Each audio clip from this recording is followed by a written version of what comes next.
Welcome to live line. ఇవాల్టి topic arthritis లో రకాలు, అదేవిధంగా హోమియోపతిలో చికిత్సా విధానాలు తెలియజేయడానికి మనతో పాటు ఉన్నారు homoeo care international doctor Shri Vidya గారు. వారితో మాట్లాడి మన వివరాలు తెలుసుకుందాం. నమస్తే డాక్టర్. నమస్తే. ఈ ఆర్థరైటిస్ లో రకాలు ఏమేమి ఉంటాయి, టైప్స్ గురించి వివరంగా చెప్తారా? ఓకే, మెయిన్గా ఆర్థరైటిస్ అంటే జాయింట్ పెయిన్స్ లేదా కీళ్ళ నొప్పులను మెడికల్ టర్మినాలజీలో ఆర్థరైటిస్ అంటారు.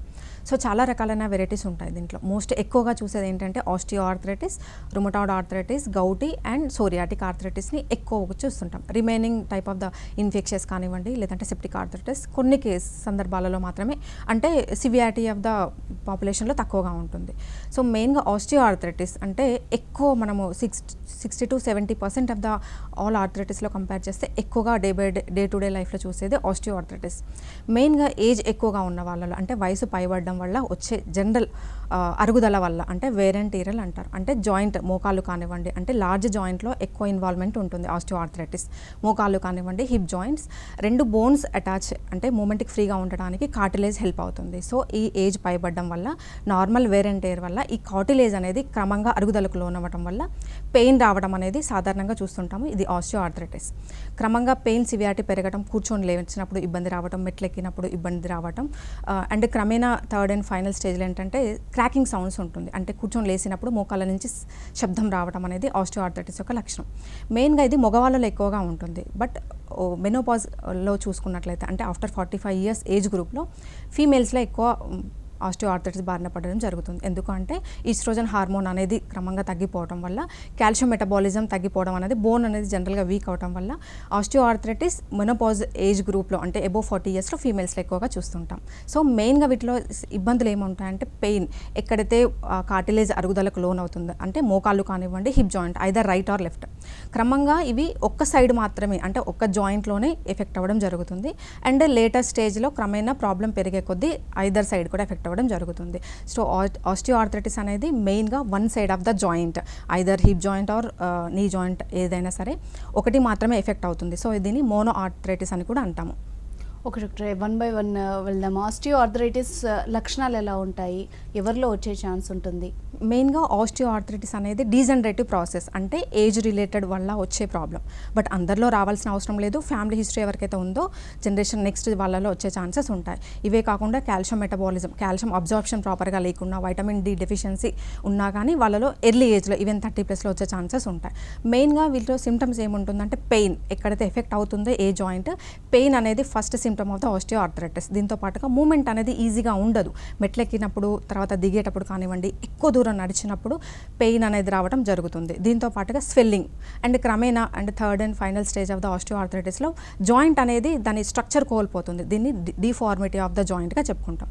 సో హోమియోపతి ఇలాంటి ఆస్టియో ఆర్థరైటిస్లో, అంటే డీజనరేటివ్ ఆస్టియో ఆర్థరైటిస్, ఐదర్ జాయింట్స్లో వచ్చినట్లయితే ఆర్థరైటిస్ అంటాము. ఇదే ప్రాబ్లం అరుగుదల వెన్నుపూసలో కనుక వచ్చినట్లయితే మనం దాన్ని స్పాండిలోసిస్ అంటాం. సో హోమియోపతి ఇలాంటి డీజనరేటివ్లో చాలా ఎక్కువ ఇంపార్టెన్స్ ఉంటుంది. ఎందుకు అంటే దీర్ఘకాలికంగా వాడటం వల్ల నార్మల్ పెయిన్ కిల్లర్తో వచ్చే సైడ్ ఎఫెక్ట్స్, అంటే హైపర్ ఎసిడిటీ లాంటి లేకుండా జాయింట్ మూమెంట్ ఫ్లెక్సిబిలిటీ అనేది పెరుగుతుంది. 60 నుంచి 70% వరకు ప్రాబ్లం అనేది కంప్లీట్గా తగ్గిపోవడం జరుగుతుంది. ఓకే డాక్టర్, అయితే ఈ రుమటాయిడ్ ఆర్థరైటిస్ లక్షణాలు ఎలా ఉంటాయి, ఎందుకు వస్తూ ఉంటుంది? సో రుమటాయిడ్ ఆర్థరైటిస్ కూడా ఒక రకమైన కీళ్ళ వ్యాధి అని చెప్పుకోవచ్చు. బట్ ఏజ్తో సంబంధం ఉండదు. కంప్లీట్గా ఈవెన్ చిన్న పిల్లల్లో కూడా, స్కూల్ గోయింగ్ చిల్డ్రన్ కానివ్వండి, బిలో 20 years వాళ్ళలో కూడా కీళ్ళవాతం అనేది రావడం జరుగుతుంది. దీన్ని జూనైల్ ఆర్థరైటిస్ అంటాం.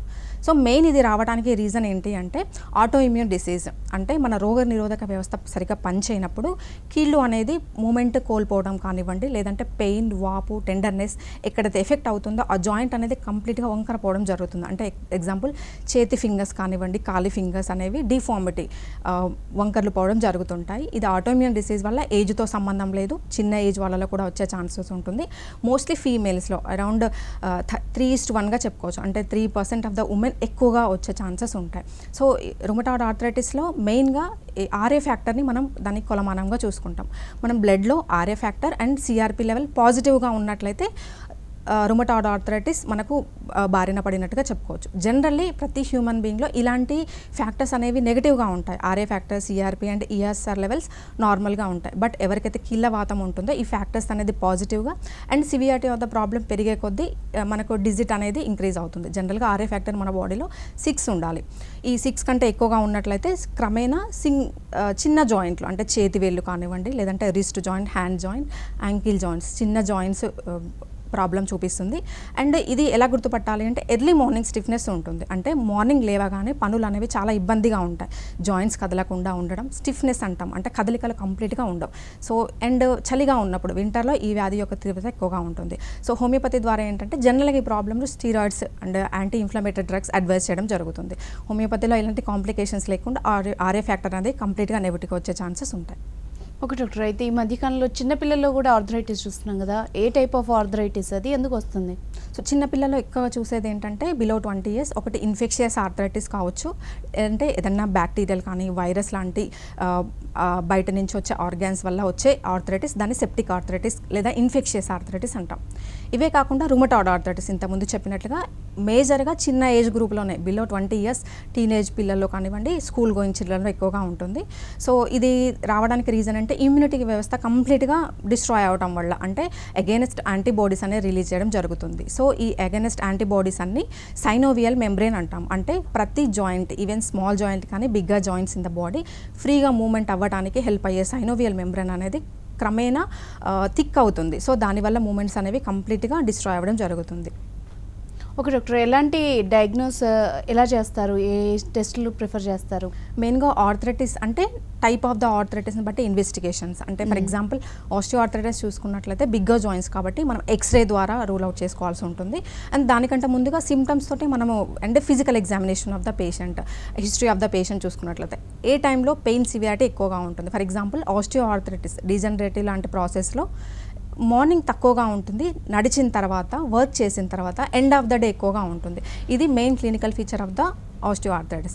బట్ గౌటీ ఆర్థరైటిస్ కానీ లేదంటే రుమటాయిడ్ ఆర్థరైటిస్ ఏదైనా కీళ్ళవాతం ఎర్లీ మార్నింగ్ ఎక్కువగా ఉంటుంది, డే ప్రోగ్రెస్ అవ్వదే కొద్దీ తక్కువగా ఉంటుంది. ఈ clinical history at the same time rheumatoid arthritis అయితే బ్లడ్ పారామీటర్స్ ఆర్ఏ ఫ్యాక్టర్ కానివ్వండి, లేదంటే సిఆర్పి, ఈఎస్ఆర్. అదే గౌటీ ఆర్థరైటిస్ అయితే యూరిక్ యాసిడ్ ద్వారా మనము దీన్ని డయాగ్నోస్ చేయవచ్చు. ఓకే అండి, అయితే ఫ్యామిలీ హిస్టరీ కూడా కారణం అవుతుందా ఆర్థరైటిస్కి? మోస్ట్లీ ఫ్యామిలీ హిస్టరీ అనేది రిస్క్ ఫ్యాక్టర్. అంటే పేరెంట్స్లో ఉన్నట్లయితే అందరు చిల్డ్రన్లో ఉండదు, బట్ ఎవరికైతే మోర్ టెండెన్సీ ఉంటుందో, అంటే రిస్క్ ఫ్యాక్టర్ ఎవరికైతే ఉంటుందో, అంటే ఒబేసిటీ ఉన్న వాళ్ళలో మనకు ఆస్టియో ఆర్థరైటిస్ వచ్చే అవకాశం ఎక్కువగా ఉంటుంది. బట్ గౌటీ ఆర్థరైటిస్ అనేది ప్యూర్గా జెనెటికల్, అంటే హెరిడిటరీ ఫ్యాక్టర్ ద్వారా వచ్చే అంటే రకంగా చెప్పుకోవచ్చు. గౌటీ ఆర్థరైటిస్ మగవాళ్ళలో ఎక్కువగా ఉంటుంది. అంటే ఫ్యామిలీ హిస్టరీ ఎవరికైతే ఫాదర్ ఉంటుందో నెక్స్ట్ జనరేషన్లో వచ్చే ఛాన్సెస్ ఉంటుంది. ఇది మెటబాలిక్ డిజార్డర్. సో మిగతా ఆర్థరైటిస్లో కంపేర్ చేస్తే గౌటీ ఆర్థరైటిస్లో మాత్రమే ఫుడ్ రిస్ట్రిక్షన్, అంటే మనం డైట్ ఫాలో చేయడం అనేది చాలా ఇంపార్టెంట్. ఎందుకంటే మనం తీసుకున్న ఫుడ్లో అంటే ప్రోటీన్ మెటబాలిజం తర్వాత రిలీజ్ అయ్యే ఎండ్ ప్రోడక్ట్ యూరిక్ యాసిడ్ అనేది ఎలిమినేట్ అవ్వకుండా బ్లడ్లో అలాగే పేరుకొని పోతుంది. ఈ ఎక్సెస్ యూరిక్ యాసిడ్ అంతా, అంటే ఈ యూరిక్ యాసిడ్ నార్మల్గా బ్లడ్లో 6 mg/dL ఉండాలి. సో ఫీమేల్స్లో అయితే అబోవ్ 6.5, మేల్స్లో చూసుకున్నట్లయితే 7.5 mg/dL కంటే ఎక్కువగా యూరిక్ యాసిడ్ వ్యర్థంగా ఉన్నట్లయితే ఐదర్ లివర్ ప్రాబ్లం వల్ల రావచ్చు, లేదంటే కిడ్నీ ఎక్స్క్రీషన్ వల్ల కూడా డిపాజిషన్ అవ్వడం వల్ల జాయింట్స్లో పేరుకుపోవడం జరుగుతుంది. మోస్ట్లీ ఈ ఎక్సెస్ యూరిక్ యాసిడ్ అంతా కూడా గ్రేడ్ 2 అంటే కాలి బొటన వేలులో పేరుకొని పోవడం వల్ల అక్కడ పెయిన్ రావడం, చూడడానికి రెడ్ కలర్లో ఉండడం, టచ్ చేసినప్పుడు వేడిగా ఉండడం, ఇవన్నీ కూడా గౌటీ ఆర్థరైటిస్ యొక్క లక్షణాలు. ఓకే డాక్టర్, అయితే ఎర్లీ స్టేజ్లో ఎలా గుర్తించాలి, ఎలాంటి లక్షణాలను బట్టి డాక్టర్ని సంప్రదించాలి? మెయిన్గా పెయిన్ ఎక్కువైతే జనరల్లీ ఆర్థరాలజీ అంటే ఎనీ సింగిల్ జాయింట్ పెయిన్ కానీ మజిల్ పెయిన్ కానీ ప్రతి హ్యూమన్ బీయింగ్లో వస్తుంటాయి పోతుంటాయి. బట్ మోర్ దెన్ 6 weeks కంటే కూడా క్రానిక్గా డే బై డే పెరగడం అండ్ మెడికేషన్ తీసుకున్నా కానీ తగ్గకపోవడం అనేది ఆర్థరైటిస్ అంటే గ్రూప్ ఆఫ్ ద సిమ్టమ్గా చెప్పుకోవచ్చు. ఇట్లా ఆర్థరైటిస్ కన్ఫర్మేషన్ ఉన్న తర్వాత ఖచ్చితంగా ట్రీట్మెంట్ తీసుకోవాల్సిన అవసరం ఉంటుంది. సో ఆర్థరైటిస్ అంటే ఈ పెయిన్ రిలేటెడ్ ప్రాబ్లమ్స్ హోమియోపతి అనేది లాంగ్ టర్మ్ తీసుకున్నప్పటికీ వితౌట్ ఎనీ సైడ్ ఎఫెక్ట్స్ కంప్లీట్గా తగ్గిపోయే ఛాన్సెస్ ఉంటాయి. Especially gouty arthritis and rheumatoid arthritis report కంప్లీట్గా నెగటివ్గా వచ్చే ఛాన్సెస్ ఉంటాయి. యూరిక్ యాసిడ్ కంప్లీట్గా డైటరీ ఫాలోఅప్ అండ్ ఎక్సర్సైజెస్ కానివ్వండి అండ్ మెడికేషన్ తీసుకున్నట్లయితే వితిన్ ఫ్యూ మంత్స్లో నెగిటివ్గా వచ్చే ఛాన్సెస్ ఉంటాయి. ఓకే డాక్టర్, ఈ ఆర్థరైటిస్ టైప్స్లో ఏది సివియర్గా పరిగణిస్తారు మీరు? అంటే ఇన్ని టైప్ ఆఫ్ ద ఆర్థరైటిస్లో కాంప్లికేషన్కి దారితీసేది mostly rheumatoid arthritis and gouty arthritis. Osteo arthritis ఏంటంటే డీజనరేటివ్ ప్రాసెస్, ఓన్లీ నీ జాయింట్కి మాత్రమే, లేదైతే ఎక్కడైతే జాయింట్ ఎఫెక్ట్ అవుతుందో అక్కడికే పరిమితం అవుతుంది. కాంప్లికేషన్ వచ్చేసి డిఫార్మిటీ, షేప్ ఆల్టర్ కానివ్వండి, లేదంటే నడవలేకపోవడం, దానికి ప్రాణాంతకం దారితీయదు. బట్ రుమటాయిడ్ ఆర్థరైటిస్ కానీ గౌటీ ఆర్థరైటిస్ ఏంటంటే ఇవి వైటల్ ఆర్గన్స్ ఇన్వాల్వ్ అవ్వడం జరుగుతుంది. ఎగ్జాంపుల్ ఏంటంటే రుమటాయిడ్ ఆర్థరైటిస్లో ఆర్ఏ ఫ్యాక్టర్ మోర్ దెన్ 200 ఉన్నట్లయితే గ్రాడ్యువల్గా లంగ్ కాంప్లికేషన్స్ కానీ, ఐ ప్రాబ్లం, ఐరైటిస్ అంటాం, అంటే డిమ్నెస్ డెవలప్ అవ్వడం కానీ, లేదంటే హార్ట్ ప్రాబ్లమ్కి దారి తీసే ఛాన్సెస్ ఉంటాయి. So auto immune diseases, rheumatoid arthritis కానివ్వండి, ఎస్ఎల్ఈ అంటాం, లూపస్ ఎరిథెమాటస్, ఇలాంటివన్నీ అసలు నెగ్లెక్ట్ చేయకూడదు. ట్రీట్మెంట్ ఎంత ఎర్లీగా తీసుకుంటే నార్మల్గా వచ్చే ఛాన్సెస్ ఉంటాయి. ఒక డాక్టర్, ఈ గౌటీ ఆర్థరైటిస్కి ఎలాంటి జాగ్రత్తలు తీసుకోవాలి? గౌటీ ఆర్థరైటిస్ ఏంటంటే మెయిన్గా మెటబాలిక్ డిజార్డర్. మనం తీసుకునే డైట్లో కార్బోహైడ్రేట్స్, ప్రోటీన్, ఫ్యాట్ అన్నీ ఎలా ఉంటుందో బ్యాలెన్స్డ్ డైట్. ప్రోటీన్ ఇంటేక్ ఎక్కువగా తీసుకునే వాళ్ళలో, అంటే నాన్ వెజిటేరియన్ కానివ్వండి, sea food and salt intake ఎక్కువగా తీసుకునే వాళ్ళలో ఈ టెండెన్సీ, గౌటీ ఆర్థరైటిస్ డెవలప్ అయ్యే టెండెన్సీ ఉంటుంది. సో మిగతా ఆర్థరైటిస్లో కంపేర్ చేస్తే ఓన్లీ గౌటీ ఆర్థరైటిస్లో మాత్రమే డైట్ యొక్క ఇంపార్టెన్స్ ఎక్కువగా ఉంటుంది. సో మెయిన్గా వీళ్ళు తీసుకోవాల్సిన జాగ్రత్తలు ఏంటంటే అక్యూట్ పెయిన్ వచ్చినప్పుడు, ఎప్పుడైతే పెయిన్ సివియారిటీ ఎక్కువగా ఉంటుందో, కోల్డ్ ఐస్ అప్లికేషన్ చేసినప్పుడు టెంపరీగా రిలీఫ్ అనేది ఉంటుంది. బట్ ఈవెన్ సిమ్టమ్స్ లేనప్పుడు కూడా, గౌటీ ఆర్థరైటిస్ టెండెన్సీ ఉండి ఆల్రెడీ సఫర్ అవుతున్న వాళ్ళు రిపోర్ట్ నార్మల్ ఉండి సిమ్టమ్స్ లేనప్పుడు కూడా డైట్ ఫాలో అవ్వడం చాలా ఇంపార్టెంట్. ఎందుకంటే ఫ్యూచర్ కాంప్లికేషన్ని, ఫ్యూచర్ రికరెన్స్ని స్టాప్ చేయడానికి. సో మెయిన్గా ఏంటంటే ఎస్పెషల్లీ మేల్స్లో నాన్ వెజిటేరియన్, అంటే red meat and sea food ఎక్కువగా తీసుకోవడం తగ్గించివేయాలి. అండ్ ఆల్కహాల్ కంటెంట్ ఎక్కువ తీసుకునే వాళ్ళల్లో because of the liver purification సరిగా ఉండకపోవడం వల్ల కూడా గౌటీ ఆర్థరైటిస్ లాంగ్ రన్లో పాస్ అయ్యే ఛాన్సెస్ ఉంటుంది. సో స్మోకింగ్, ఆల్కహాల్ అనేది చాలా అబ్స్ట్రక్ట్ చేస్తుంది గౌటీ ఆర్థరైటిస్ ట్రీట్మెంట్లో. ఇలాంటివన్నీ ఆపేస్తూ ఎక్కువ ఫ్యాట్ కన్జంప్షన్ లేని డైట్, అంటే ఫైబర్ డైట్ కానివ్వండి, leafy vegetables and normal fibre diet తీసుకున్నట్లయితే ఈ గౌటీ ఆర్థరైటిస్ని విత్ హోమియోపతి సపోర్ట్ కంప్లీట్గా మళ్ళీ రికరెన్స్ లేకుండా కూడా తగ్గించిన కేసెస్ ఉంటాయి. అయితే డాక్టర్, రుమటాయిడ్ ఆర్థరైటిస్ వన్స్ కనుక వస్తే లైఫ్ టైం ఉంటుంది అన్న ఫీల్ ఉంటుంది కదా, మరి వాళ్ళకి మెడికేషన్ ఎంతవరకు హెల్ప్ చేస్తుంది? హోమియోతో ఎలాంటి యూజ్ అవుతుంది? మెయిన్గా రుమటాయిడ్ ఫ్యాక్టర్ పాజిటివ్ ఉంటే దీన్ని పాలీ ఆర్థరైటిస్ అంటాం. అంటే ఎట్ ఏ టైం 3 జాయింట్స్ కంటే ఎక్కువ ఎఫెక్ట్ అయినట్లయితే దాన్ని పాలీ ఆర్థరైటిస్ అంటాం. అంటే రుమటాయిడ్ ఆర్థరైటిస్ లాంటివి పాలీ ఆర్థరైటిస్ కేటగిరీ వస్తుంది. సో వన్స్ పెయిన్ స్టార్ట్ అయినట్టే ఇనిషియల్ స్టేజ్లో ఓన్లీ చిన్న జాయింట్సే ఇన్వాల్వ్ అవ్వడం జరుగుతుంది రుమటాయిడ్ ఆర్థరైటిస్లో. అండ్ క్రమేణా పెరిగే కొద్దీ హోల్ ద జాయింట్స్, అంటే ఫింగర్ జాయింట్స్ నుంచి రిస్ట్ జాయింట్, షోల్డర్స్, నీస్, అంటే బాడీలో ఉన్న జాయింట్స్ అన్నీ కూడా ఇంక్లూడింగ్ స్పైనల్ కార్డ్తో సహా అన్నీ ఎఫెక్ట్ అవ్వడం జరుగుతుంది. సో ఎర్లీ స్టేజ్లో గమనించినట్లయితే, అంటే ఫింగర్ జాయింట్స్ ఎఫెక్ట్ అవుతుండడం, ఎర్లీ మార్నింగ్ లేవగానే కదలికలకు చాలా ఇబ్బందిగా ఉండటం, వీటితో పాటుగా జనరల్ వీక్నెస్ ఉంటుంది. ఎందుకంటే ఆటో ఇమ్యూన్ డిసీజ్ అవ్వడం వల్ల ఈ జాయింట్ పెయిన్స్తో సహా జనరల్ హెల్త్ కూడా డిస్టర్బ్ అవ్వడం, అంటే వీక్నెస్ రావడం, పెయిన్ ఎక్కువగా ఉన్నప్పుడు ఫీవర్ రావడం అనేది రుమటాయిడ్ ఆర్థరైటిస్ యొక్క లక్షణాలు. సో జనరల్గా వీటికి స్టీరాయిడ్స్ అడ్వైజ్ చేయడం జరుగుతుంది అండ్ పెయిన్ కిల్లర్స్ ద్వారా తగ్గుతుంది. బట్ హోమియోపతిలో అడ్వాంటేజ్ ఏంటంటే ఇది ప్యూర్గా న్యాచురల్ మెడికేషన్, అంటే స్టీరాయిడ్స్ ఉండదు కాబట్టి కాన్స్టిట్యూషనల్గా అడ్వైజ్ చేయడం జరుగుతుంది. సో గ్రాడ్యువల్గా ఇంటర్నల్గా ఆర్ఏ ఫ్యాక్టర్ అనేది నార్మల్కి రావడం, అప్ టు 6కి మెయింటైన్ చేయడం జరుగుతుంది. వితౌట్ ఎనీ స్టీరాయిడ్స్ కానీ పెయిన్ కిల్లర్ సపోర్ట్ లేకుండా కంప్లీట్గా తగ్గిపోవడం జరుగుతుంది. ఓకే డాక్టర్, ఈ ఆస్టియో ఆర్థరైటిస్ ఏజ్ రిలేటెడ్ అంటున్నారు కదా, మరి వాళ్ళకి ఎలా యూజ్ అవుతుంది మెడిసిన్? హోమియోపతి రోల్ అనేది ఆర్థరైటిస్ టైప్ని బట్టి ఉంటుంది, అంటే అందరికీ ఒకేలా ఉండదు మెడికేషన్. ఆస్టియో ఆర్థరైటిస్లో డీజనరేటివ్ ఫ్యాక్టర్, అంటే జాయింట్లో ఉన్న కార్టిలేజ్ అనేది క్రమేణా ఏజ్ పైబడడం వల్ల తగ్గుతుంది కాబట్టి 100% మళ్ళీ రీగెయిన్ అవ్వదు. బట్ ఎంతవరకు అడ్వాంటేజ్ ఉంటుందంటే సర్జికల్ వరకు వెళ్లకుండా, అంటే ఆర్టిఫిషియల్ మెకానిజం అవసరం లేకుండా, పెయిన్ కిల్లర్ సపోర్ట్ లేకుండా మనకు మూమెంట్ అనేది ఫ్రీగా అవుతుంది. అంటే గ్రాడ్యువల్గా కొంతవరకు సైనోవెల్ ఫ్లూయిడ్ అనేది దాని పెరగడం వల్ల పెయిన్ తగ్గుతుంది. ఎట్ ద సేమ్ టైం మన డైలీ యాక్టివిటీస్కి ఇబ్బంది లేకుండా, అంటే స్టిఫ్నెస్ లేకుండా నార్మల్ యాక్టివిటీస్ మెయింటైన్ చేసేంత వరకు, అంటే up to 60 to 70% of the problem తగ్గిపోతుంది. సో పెయిన్ కిల్లర్ అవసరం లేకుండా చేయొచ్చు, అంతవరకు ఆస్టియో ఆర్థరైటిస్లో హెల్ప్ అవుతుంది. బట్ చిన్న ఏజ్లో వచ్చే ఫ్యాక్టర్స్ ఏదైతే ఉందో, అంటే రుమటాయిడ్ ఆర్థరైటిస్ కానివ్వండి, లేదంటే చిన్నపిల్లలు వచ్చే జువెనైల్ ఆర్థరైటిస్ కానీ, గౌటీ ఆర్థరైటిస్, ఇవన్నీ కూడా మధ్యలో వచ్చే డిసీజెస్, అంటే ఆటో ఇమ్యూన్ డిసీజ్ కాబట్టి వీటిల్లో ప్లాన్ ఆఫ్ ట్రీట్మెంట్ ఎలా ఉంటుందంటే గ్రాడ్యువల్గా మనకు ఇమ్యూనిటీ అనేది పెరుగుతుంది. రోగనిరోధక శక్తి పెరగడం వల్ల గ్రాడ్యువల్గా మనిషి యొక్క ఇమ్యూనిటీ పెరుగుతుంది. At the same time disease factors అనేవి నార్మల్కి రావడం జరుగుతుంది. సో గౌటీ ఆర్థరైటిస్లో ఎలాంగ్ విత్ ట్రీట్మెంట్ మన డైటరీ ఫ్యాక్టర్స్ కానివ్వండి, లేదంటే ఎవరైతే ఒబేస్ ఉంటారో ఎక్సెస్ ఒబేసిటీ వాళ్ళకు ఈ ఆర్థరైటిస్ వచ్చే ఛాన్సెస్ ఎక్కువగా ఉంటాయి. అంటే రిస్క్ ఫ్యాక్టర్గా చెప్పుకోవచ్చు. ఎవరైతే మోర్ దెన్ BMIలో 26-27 కంటే ఎక్కువగా ఉన్నట్లయితే వెయిట్ రిడక్షన్ కూడా కొద్దివరకు హెల్ప్ అవుతుంది. ఓకే అండి, గౌటీ ఆర్థరైటిస్లో ఫుడ్ డైట్ ఇంపార్టెంట్ అన్నారు, ఎందుకు? ఎందుకంటే ఇది మెటబాలిక్ డిజార్డర్. అంటే మిగతా డిసీజెస్ అన్నీ కూడా ఆటోఇమ్యూన్ అంటే మనకు ఇమ్యూనిటీ సిస్టమ్ మీద పనిచేస్తుంది, and osteo arthritis only joint వరకే ఇన్వాల్వ్ అయిన డిసీజ్.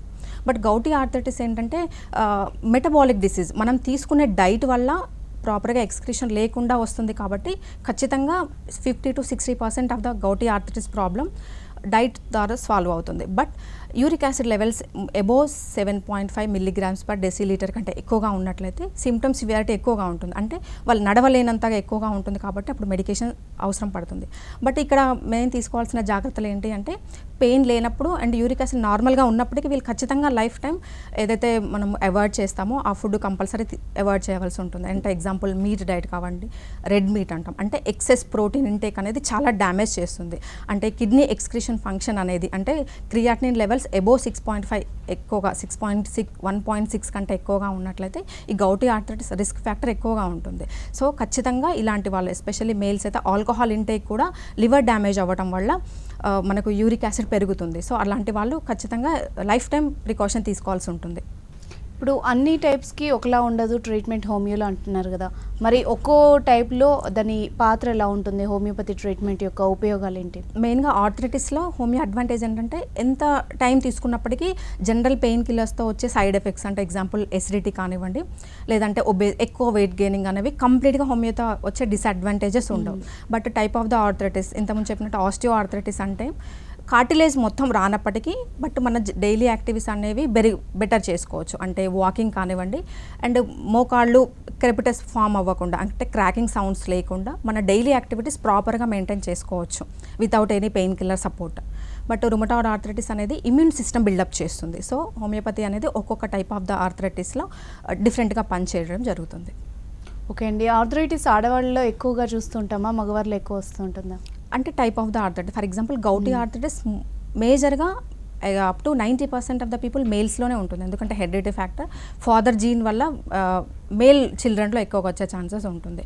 గౌటీ ఆర్థరైటిస్ మాత్రం ఎక్కువగా మగవాళ్ళలో వచ్చే ఛాన్సెస్ ఉంటుంది. బట్ రుమటాయిడ్ ఆర్థరైటిస్ ఎక్కువగా ఫీమేల్స్లో వస్తుంది. అంటే బిలో 20 years చిల్డ్రన్ కావచ్చు or 20 to 30 age group females అయినా సరే రుమటాయిడ్ ఆర్థరైటిస్ ఎక్కువగా ఫీమేల్ ప్రిడామినెన్స్ ఉంటుంది. ఆస్టియో ఆర్థరైటిస్లో ఇలా జెండర్ డిఫరెన్స్ ఉండదు, ఎవరికైనా రావచ్చు. బట్ మేల్స్లో ఎక్కువగా ఉంటుంది. ఆఫ్టర్ మెనోపోజల్ ఏజ్లో ఫీమేల్స్లో ఎక్కువగా సఫర్ అవ్వడం జరుగుతుంది. ఓకే డాక్టర్, ఈ ఆస్టియో ఆర్థరైటిస్లో హోమియోతో 100% రిజల్ట్ ఉంటుందా? మెయిన్గా ఆస్టియో ఆర్థరైటిస్ అనేది డీజనరేటివ్ ఫ్యాక్టర్. అంటే గ్రాడ్యువల్గా ఏజ్ పెరగడం వల్ల వచ్చేది కాబట్టి 100% రీగెన్ ఉండదు ఏ సిస్టమ్ ఆఫ్ ద మెడికేషన్తో పాటు. బట్ ఏంటంటే సర్జికల్ మేనేజ్మెంట్ వెళ్ళకుండా ఎస్పెషల్లీ 3rd and 4th స్టేజ్లో జాయింట్ మూవ్మెంట్ అనేది కంప్లీట్గా తగ్గిపోతుంది. ఈవెన్ బెడ్ రీడన్ వరకు కూడా వెళ్ళే ఛాన్స్. అలాంటి కాంప్లికేషన్స్ లేకుండా నార్మల్గా వచ్చే ఛాన్సెస్ ఉంటాయి.